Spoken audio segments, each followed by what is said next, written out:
찬양에 취해서 비몽사몽 네, 용서하시기 바랍니다.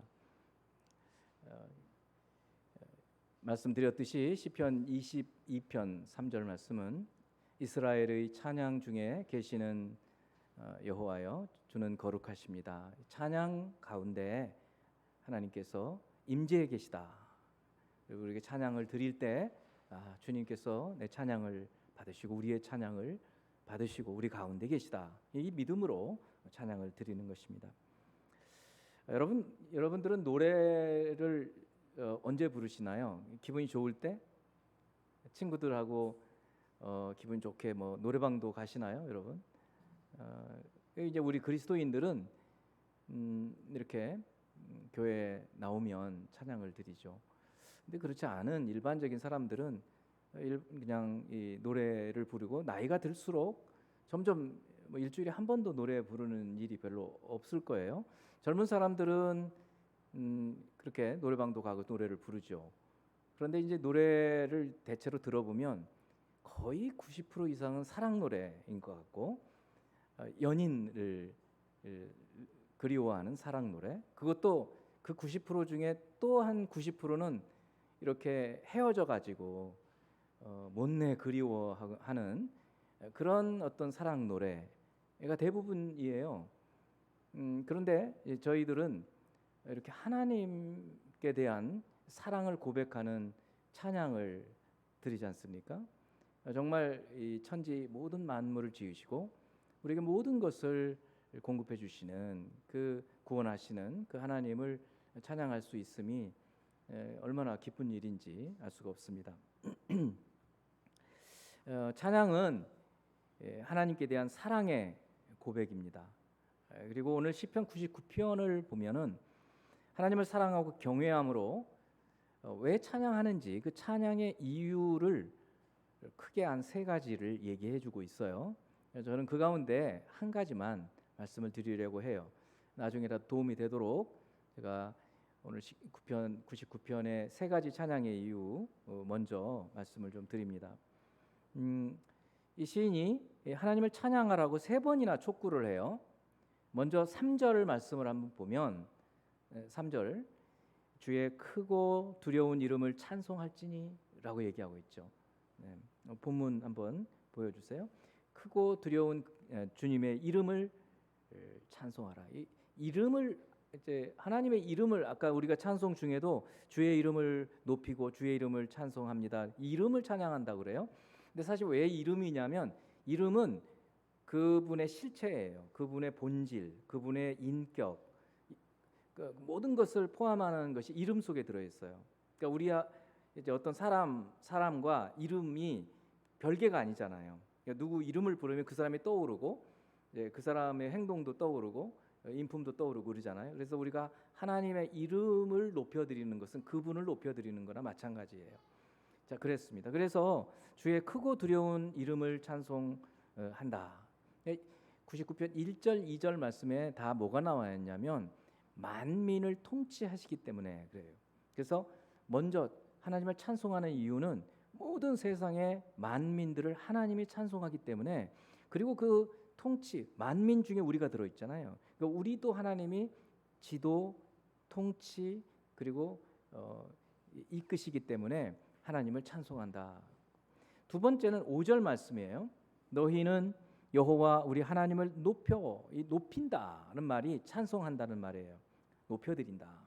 영어로는 exalt라는 말을 쓰는데 그게 높인다라는 말이고 그것이 찬송한다라는 말이에요. 크고 두려우신 하나님뿐만 아니라 여호와 우리 하나님을 높여서 그의 발등상 앞에서 경배하라. 이제 하나님을 찬송하면서 경배하라고 하죠. 경배는 예배죠. 그러니까 찬송하면서 예배를 드립니다. 다시 말하면 찬송은 다르게 보면 예배나 마찬가지예요. 찬송함으로 예배를 드리는 거예요. 여기 왜 그의 발등상이라고 하는가? 발등상이라는 말은 이제 보통 왕들이 이렇게 다리를 좀 편하게 하기 위해서 발을 놓는 그런 곳이거든요. 근데 이 하나님의 발등상이 무엇인가?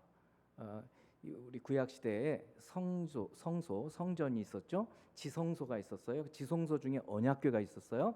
언약궤 위에 판이 있었어요. 그리고 그 판에는 금으로 다 만들어진 판에는 천사가 이렇게 날개를 펴서 얼굴을 가리고 있는 그런 모습이에요. 그게 속죄소 판이라고 해요. 그리고 대제사장이 1년에 한 번씩 들어가서 그 판 위에 피를 뿌리면서 1년 동안 이스라엘 백성들의 죄를 속죄하는 곳이에요. 속죄소예요. 그래서 속죄하는 곳. 그 속죄소가 하나님의 발판이라는 거예요. 발판. 그러니까 이 세상이 다 타락해 버렸어요. 타락해 버린 이 세상 가운데 하나님께서 어디에다 발을 내디디시느냐면 그 속죄소 위 판, 그 피로 속죄가 된 그 판 위에 발을 내디디시고 이 땅에 계시다, 그런 얘기. 이스라엘 백성들은 그렇게 생각을 한 거예요. 하나님의 보좌는 천국에 계시고 하늘에 계시는데 하나님의 발은 이 땅에 그 속죄소 판 위에 계시다. 그래서 그 발등상 앞에서 하나님을 경배하라. 하나님의 임재 가운데에서 하나님을 경배하라. 하나님을 찬송하면서 하나님을 경배하고 예배하라, 그런 말씀이에요. 마지막으로 9절 말씀인데, 너희는 여호와 우리 하나님을 높이고, 여기 또 높이잖아요. 찬송하고 그 성산에서 예배할지어다. 아까 경배, 예배 똑같죠. 그 장소적으로 하나님의 성산 예루살렘, 바로 그 성산에서 하나님이 임재가 있는 그곳에서 하나님을 예배하라라고 말씀을 드리고 있어요. 그래서 3번이나 우리에게 거듭거듭 하나님을 높여드리라, 하나님을 찬송하라라고 말하고 있어요. 그래서 저희들이 찬양하고 찬송할 때는 온 힘을 다해서, 마음을 다하고 뜻을 다하고 성품을 다하고 힘을 다해서 주 너희 하나님을 사랑하는 마음으로 찬송을 드리는 것입니다. 여러분들이 이런 찬양을 드리기 바랍니다. 두 번째, 이제 오늘 드리고 싶은 메시지 뭔가 6절 8절 말씀을 보겠습니다. 6절 8절. 그의 제사장들 중에는 모세와 아론이 있고 그의 이름을 부르는 자들 중에는 사무엘이 있도다. 그들이 여호와께 간구함에 응답하셨도다. 자, 이스라엘 역사 가운데에서 많은 인물들이 있었지만 모세, 아론, 사무엘, 이 세 사람을 하나님께 기도한 대표적인 사람으로 말하고 있고, 그 이 세 사람, 하나님께 기도한 대표적인 사람들의 기도를 하나님이 응답하셨기 때문에 우리가 찬송한다. 지금 이 시인은 그래서 찬송한다라고 얘기하고 있어요. 8절에도 보니까 여호와 우리 하나님이여, 주께서는 그들에게 응답하셨고, 그들은 누군지 아시겠죠? 모세, 아론, 그리고 사무엘. 이들은 모세는 사실 여기 제사장이라고 얘기했는데 직분상으로 제사장은 아니지만, 제사장 코헨은 무슨 뜻이냐면 중재자예요. 중재자. 그러니까 하나님과 사람 사이에 중재하는 중재자. 모세는 중재자 역할을 했어요. 그래서 제사장이라고 불러요. 어쨌든 이 모세, 아론, 그리고 사무엘은 하나님과 이 이스라엘 백성들, 죄를 범하는 이스라엘 백성 사이에서, 하나님과 이 백성들을 사이에서 중재하는 기도를 드린 거예요. 그를 중보 기도라고 우리는 얘기를 하죠. 그래서 저희들이 우리의 기도도 드리지만 다른 사람들의 필요들을 두고 다른 사람들의 아픔들을 보고 중재하는 그런 점에서 제사장이 되는 거예요. 너희는 왕 같은 제사장이요, 신약은 만인 제사장이라고 그래요. 왜냐하면 우리가 다른 사람들을 위해서 기도하는 순간 우리는 제사장 역할을 하는 거예요. 그렇습니다. 그런데 그렇게 기도할 때 하나님께서 들으신다는 거예요. 응답하신다는 거예요. 그래서 이 시인, 시편 99편의 이 시인은 모세, 그리고 아론, 그리고 사무엘의 기도를 듣고 응답하신 그 하나님께서 우리의 기도도 들으신다라고 이 시인은 말하고 있는 것이고, 이제 시인뿐만 아니라 우리들도 마찬가지인 거예요. 이제 구약과 신약 모든 성경 말씀들 가운데에서 하나님께서는 하나님의 백성들이 하나님께 기도할 때 들으신다고 말씀해요. 그 말씀들 가운데에서 예레미야 29장 12절 말씀 한 구절을 좀 보기를 원해요. 여러분 같이 한번 읽어보기를 바랍니다. 너희가 내게 부르짖으며 내게 와서 기도하면 내가 너희들의 기도를 들을 것이요. 다시 한번요. 너희가 내게 부르짖으며 내게 와서 기도하면 내가 너희들의 기도를 들을 것이요. 여러분 이 말씀들 같은 경우는 암송을 하셔야 돼요. 한 10번, 20번, 한 300번 읽으면 외워집니다. 300번. 너희가 내게 부르짖으며. 여기서 너희는요, 사실은 이 예레미야 29장 12절 말씀은 예레미야를 통해서 하나님께서 저 바벨론의 포로가 된 1차 포로가 된 그 백성들한테 보낸 편지 속의 편지 내용이에요. 그 편지 속에 예레미야가 하나님의 메시지를 전해주고 있어요. 이 메시지가 들어있어요. 그러니까 너희는 누구냐면 바벨론으로 포로가 있는 백성들이에요. 지금 아직 예루살렘에 남아있는 사람들이 많았어요. 예루살렘에 남아있는 사람들은 자기들이 아주 먹을 만한 무화과라고 생각했어요. 그리고 저 바벨론으로 끌려간 사람들이 아주 썩어버린 무화과라고 생각했어요. 근데 사실은 정반대였어요. 인간적으로 볼 때는 포로로 끌려간 사람들이 비참한 사람들 같이 보였지만 하나님은 그들을 아주 성한 아주 좋은 무화과로 잘 기르셨다가 포로에서 돌아오게 하시는 거예요. 그래서 그들에게 주시는 말씀이에요. 약속의 말씀. 너희가 내게 부르짖으며. 포로로 끌려가는 너희들은 지금 죽겠다고 생각이 들지만 이 말씀 듣고 너희가 내게 부르짖으며 내게 와서 기도하면 내가 너희들의 기도를 들을 것이요 너희가 나를 찾고 찾으면 나를 만나리라. 그게 13절이에요. 너희가 나를 찾고 찾으면 나를 만나리라. 얼마나 놀라운 약속입니까? 성도 여러분, 여러분이 하나님을 찾고 찾으면 만난다고 그래요. 누가 이 말씀을 하셨어요? 예수님. 찾으라, 구하라, 두드리라. 성령을 주시겠다. 그렇습니다. 그렇기 때문에 우리가 하나님께 부르짖으면 주님은 우리 목소리에 귀를 기울이시고 응답하신다고 말씀을 하십니다. 여러분, 여러분들 이 예레미야 29장 12절 말씀, 너희가 내게 부르짖으며 내게 와서 기도하면 내가 너희들의 기도를 들을 것이요. 이 말씀이 이거 맞다, 진짜야, 이거 진짜야라는 믿음이 있으세요? 정말 난 여러분의 이런 경험들이 있으면 좀 나누어 주시면 참 좋겠다 생각이 들어요. 제가 여러분들 경험을 잘 몰라가지고 제 경험을 하나를 말씀을 드리려고 그래요. 참 오래된 얘기예요. 제가 결혼할 때 얘기니까 벌써 35년 전의 얘기입니다. 당시에 400만 원을 가지고 지금 평촌 신도시가 된 경기도 포일리에 저희 신혼집을 마련했습니다. 전세가 400만 원. 근데도 그때 집값이 엄청나게 뛰었어요.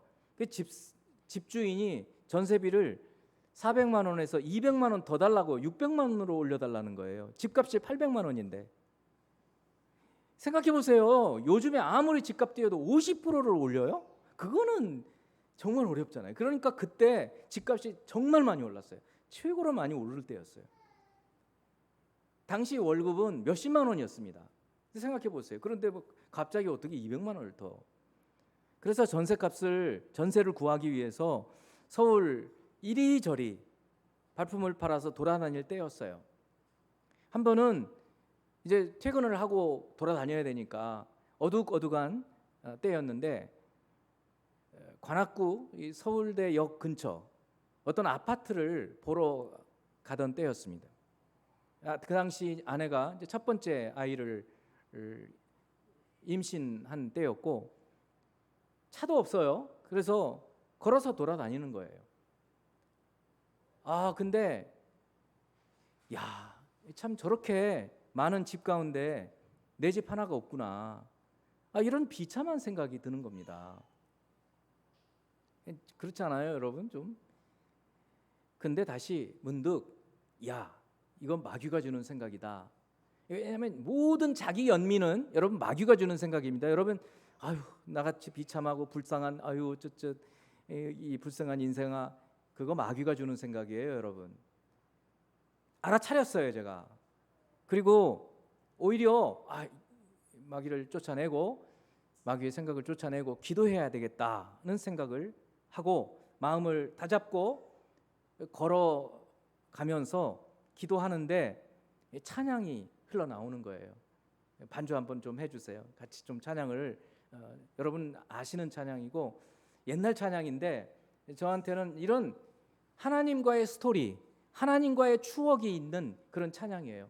여러분들도 분명히 있으실 거예요. 기도 응답을 받은 그런 찬양, 아니면 반대로 찬양을 하고 기도를 하다가 응답받는, 지금 이 시편 99편의 시인은 하나님께 기도 응답을 받아서 찬양하는 거거든요. 근데 저는 거꾸로였어요. 찬양을 하고 기도하다가 응답을 받은 케이스예요. 마음을 다하고 성품을 다하고 힘을 다하여 여호와를 사랑하라.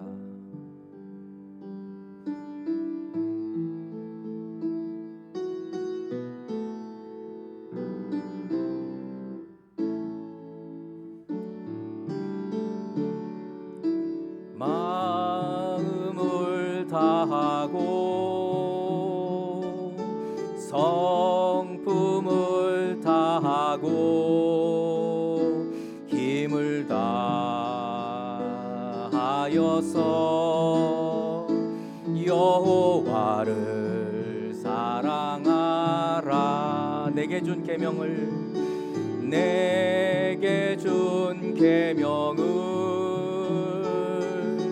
마음에 새기고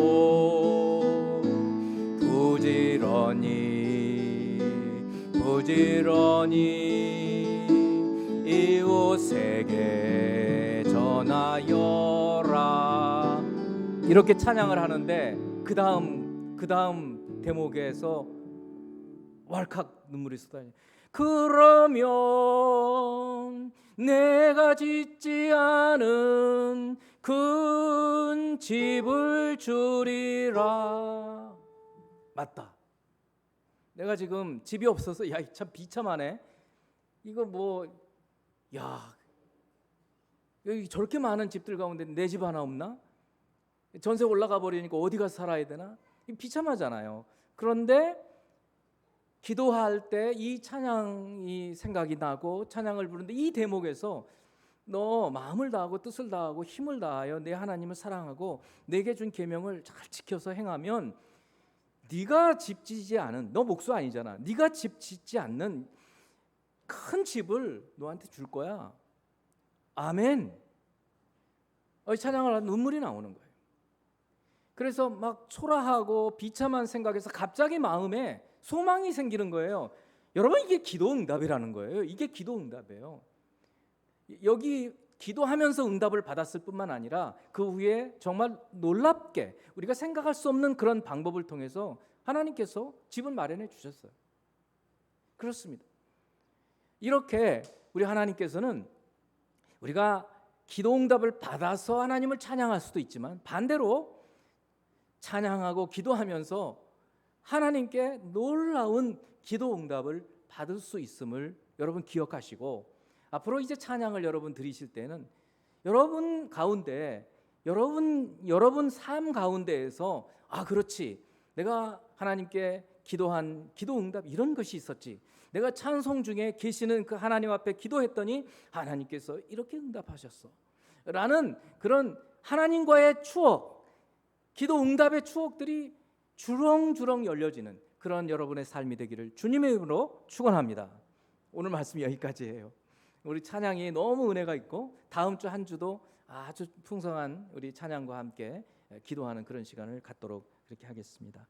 잠시 기도하겠습니다. 사랑하는 하나님, 그동안의 인생들을 주님 안에서 건져주시고 구원하여 주시고 또 모든 기도에 응답하여 주신 것들을 감사하며 이스라엘 백성들이 하나님께 찬양하였던, 기도 응답을 인하여 찬양하였던 고백을 오늘 저희들이 듣고 우리도 그렇게 고백합니다. 뿐만 아니라 하나님께 찬양하고 기도하였을 때 또 주께서 우리 기도를 들으셔서 응답하시는 이 기도의 선순환이, 응답의 선순환이 이루어지는 것들을 인해서 감사를 드립니다. 주님, 영광 받아 주시옵소서.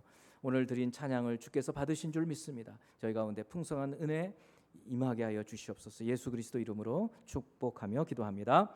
아멘.